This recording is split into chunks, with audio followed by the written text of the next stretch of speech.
The story of Jesus speaking the reassurance words to Peter, asking him, come, inviting him to walk on the water, reminds me of the story of the prophet Elijah at the time when he was running away from Jezebel.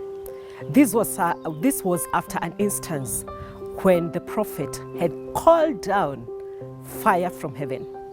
And here he was. And God asked him to go and wait on him on a mountain. And the Bible does give a record of how God chose to appear to Elijah. You know, sometimes it is not in the drama of the noise and the sound and that which is visible that God moves. Sometimes it is in that reassurance, in that reassuring, quiet voice, the same kind of voice that said to Peter, come.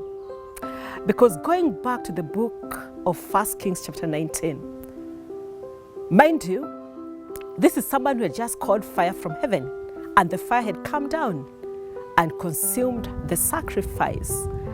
And in this moment when he was so afraid, the Bible says that there was a mighty wind that came and tore the rocks. But God was not in that wind. There was an earthquake. God was not in the earthquake. There was fire, but God was not in the fire. It was by a still small voice that God showed up and he appeared.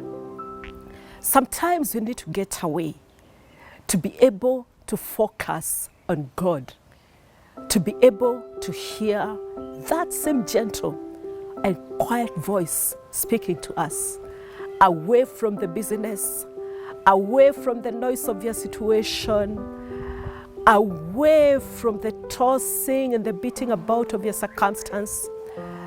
And as Isaiah records in the book of Isaiah chapter 30, verse 15, that in returning and rest, you shall be saved.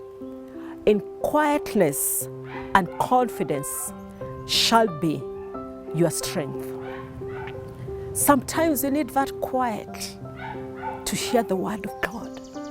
We need that quiet to hear the gentle voice saying to us, this is the way, walk ye in it. So don't allow yourself for a moment to have the noise and the sound of your circumstance and situation talk louder than the voice of God.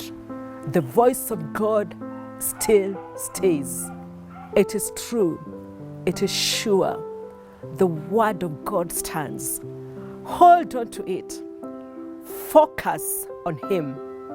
In that quietness, in that gentleness, in that tarrying and waiting on him shall your strength be.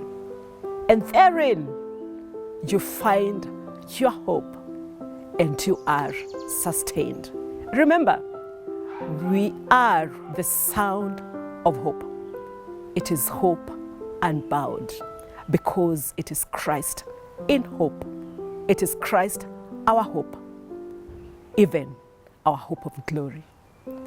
That's all for now. Bye-bye. Until next time.